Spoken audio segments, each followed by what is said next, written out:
Hey y'all, over 20 subscribers now. I'm hoping to call this, my 25, 25 subscriber story time special. If y'all keep, bringing friends in and telling them about this, I'd like to do another one at 50 and 100, if we ever get that high. Right now, I am just ecstatic to have what we have right now. It's really making me feel kind of awesome that, hey, people actually like to hear me kind of rattle on. So the last time I did this, um, talked about some stories from my youth and stuff like that. So this time, I figured I would. I had talked about my trip to California. Said I didn't know which story to do. So this time, I'm going to talk about coming home from California after we'd been out there a year or so. Um, um, Almost 2 years. Yeah, I think it was. It was several years back. We're talking 2001. So yeah. Anyway, we go out there and I'm working with my father on a steel mill job out there. We had the night shift. It was, we called it hide and seek for $1,000 a week. So we were getting, we were making, money just on our per diem, which was awesome. So we'd been out there a while, and then 9/11 happened, and I tell you what, there was one of the most surreal few days of my life. We were right there. We were working in Pittsburgh, California, which is right next to the Bay, San, San Francisco Bay Area, if I'm recalling correctly. And you'd be out there, and in the evenings and everything, you'd see, there's planes all over the place and helicopters and stuff like that. That mess happened, and y'all, the only thing that was flying around was Coast Guard helicopters. Just eerily quiet. Nobody knew what was happening and what was going to go on. I got woke up that morning. My dad telling me, "Hey, wake up! You need to see this." We had no clue what was happening. We didn't know if that was, the beginning of an attack, and it was, something else was going to happen. We didn't know. Um, so that evening, a couple of days into this mess, Dad says, "Hey, I'm going to buy a car for us out here. To hell with this rental car mess. If we need to pack up and go, we got a car. We can get the hell out of California." Fair enough, Dad. Let's do that. So Dad goes and he buys a 2000 Chevy Impala. Had like, I think, 10,000 miles on it. Little old lady traded it in. Little old lady must have lived on a dirt road because underneath the car was just full of gravel and sand and stuff. So we did notice that, and Dad talked him down a bit.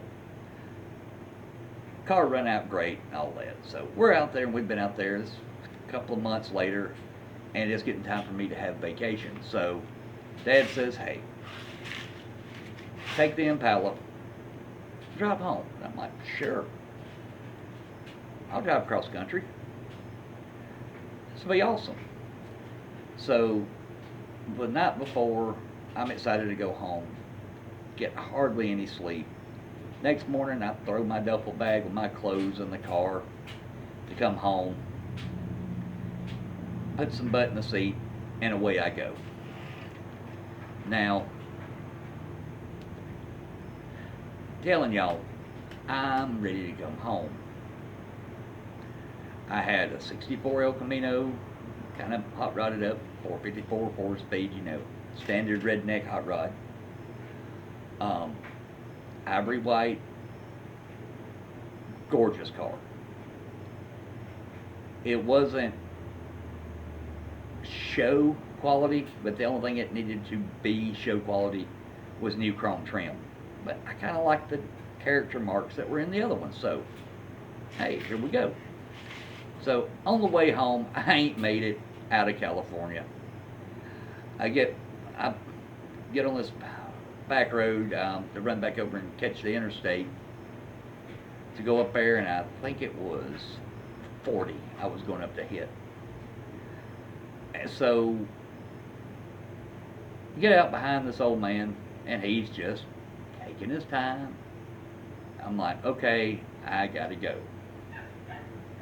Now y'all gotta think I looked a lot, it was, coming up on, 18 years ago, so I looked a lot younger. I didn't have all of this mess. And I was like, they wasn't this much of me, So, boom, here I am. Get out behind this old man. All right, there, bud. I gotta go. Step out, and I pass him. So, go run around him. Get top over this little hill. And when I do, there sits the California Highway Patrol in the beginning of a construction zone. So I'm like, great, this is off to a wonderful start. He doesn't even have a chance to turn on the lights good, and I'm already pulled over. He's got me dead to rights. Here I am. I was clocking several miles an hour over the limit and then running into the construction zone. I'm thinking this is going to be bad. I had a little girlfriend at home back in Alabama. And the hot rod, both of them I wanted to play with. So, cop walks up and goes, "Where's the fire at, son?" And me being me, I said, "Well, officer, that fire is probably with my girlfriend right now, and I need to go put it out." Cop laughed. Now, if you can ever get a cop to start laughing, as long as you're not a rear end, you pretty much got yourself, good things are about to happen, even if bad things are happening at the same time. So the cop, he goes, he runs my license, he comes back and said, "Hey man, look." And yes, excuse the dogs. Maybe they'll shut up here in a second. Nope, they're not going to shut up. High quality entertainment here. Well, anyway, the cop says, "Hey, look, I got you topping over that hill at, 75 miles an hour. And the construction speed limit was like 45. I'm like, oh boy. He goes, "But here's what I'm going to do. I'm not going to say you were in a construction zone. And I'm going to say the speed limit was 55 and you were doing 65. You go on, be careful, keep it below 80 for the rest of the way out of California. After that, I don't care what you do. And have a good day." So I take my ticket,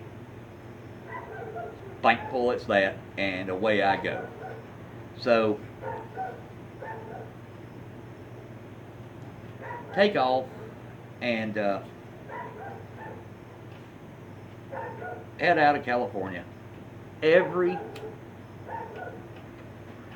single state I run into, I'm getting stopped. I was in this plain Jane white Impala that either looked like an undercover patrol car or a rental car. They say a younger looking guy in a newer car with California plates on a major drug corridor, so we're going to stop him. Every state, with the exception of Alabama. Once I made it to Alabama, Alabama didn't give a crap. I think Mississippi had radioed ahead. Said just leave them alone. So it starts to get funny. About halfway through the trip, I stopped and slept about 4 hours. So, I'm giddy. I'd been up a while the night before. Like I say, didn't get much sleep. Run as far as I could, stopped, slept 4 hours, took off again. Now, I had some fun on the way home, Peeled off the interstate, hit a little bit of Route 66, got the pin, put on my jacket, when I rode my bike and stuff. So anyway, coming across the desert in the middle of the night was just neat. So anyway, make it through, and all the cops are like this and this and this. I didn't get no tickets or nothing. Make it into Mississippi. I've dropped down and I've dropped down off of 40, come down, and I've hit I-20. Or no, excuse me. Had dropped down and yeah, it was 20 I'd got on some reason. So Mississippi pulls me over. I just passed an 18-wheeler and I'm doing 75, 80 miles an hour, whatever. And I'd passed an 18-wheeler. Now I'd left, 2 or 3 truck lengths in between me and him when I got back over. I have a CDL. I'm not gonna cut off the truck. It's just stupid. So I get over. Cop lights me up and says, "Do you know why I pulled you over?" And I said, "Yes, sir. I sure do." He goes, "You do?" I said, "Yeah." I said, "You see a younger looking fella in a newer model car with California plates, and you're wanting to check me for drugs?" And the cop goes, "No, no, no. We didn't pull you over for that reason. We wouldn't have probable cause." And I just giggled and said, "Well, so what did you pull me over for?" He goes, "Pulled you over because you got over too close in front of that truck." And I looked at him and I said, "Buddy," I said, "we both know that you're using that as an excuse because I didn't do that." I said, "You're wanting to search the car." I said, "I know this. You know this. Let's not play around. Let's just, be upfront and honest. And if you want to search the car, go for it. I don't care." I said, "Hell, if you find something, then we need to go back to every other state I've been through where they didn't find anything. So help yourself." So the cop kind of looks at me, kind of laughs and goes, "Been stopped a lot." I said, "Oh, have I?" So anyway, he does a search, gets around, he looks in the car, nothing in the car, of course. Pop the trunk, my duffel bag's in there. "What's in there?" I said, "Honestly," I said, "Look, Mama said she'd do my laundry when I got home, so it's mostly dirty underwear, buddy. You're welcome to dig through them." And he said, "You okay? Are you okay with me opening this bag?" I said, "Sure." He goes, "Am I going to find anything?" I said, "No, but, I said, I'm not going to guarantee the underwear won't bite you." And he went to laugh and said, "Sir, you have a good day." I said, "Look, man, I'm going to be coming back through here in about 9 days. Do I need to make an appointment to stop so we can do this again?" And the cop just busted out laughing and said, "No, I'm pretty sure you're all right. Tear out, back on the, back on the road, boogity, boogity, boogity, through Alabama, make it home. I had fun playing with my hot rod. Had fun playing with the girlfriend. It gets time to go back out there, to go back to work. So Dad's like, "Hey, bring my truck." Because the deal was I was supposed to get the tags for the Impala when I drove it home. Get the Alabama tags on it. Well, go to do that, and, oh, hang on. Let me pause this for a second. That was my little girl bringing out the trash. So I had to pause it so I could talk to her.